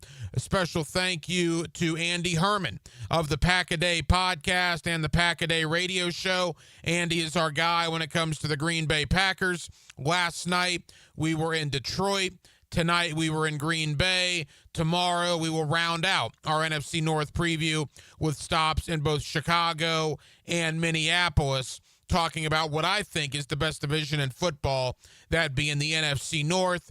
And again, earlier on, we had Jaguar offensive lineman Fred Johnson on. Really appreciate that conversation, what brought him to Jacksonville, what he likes about the Jaguars, his time at the University of Florida, his time in Philadelphia last year where he got himself a Super Bowl ring.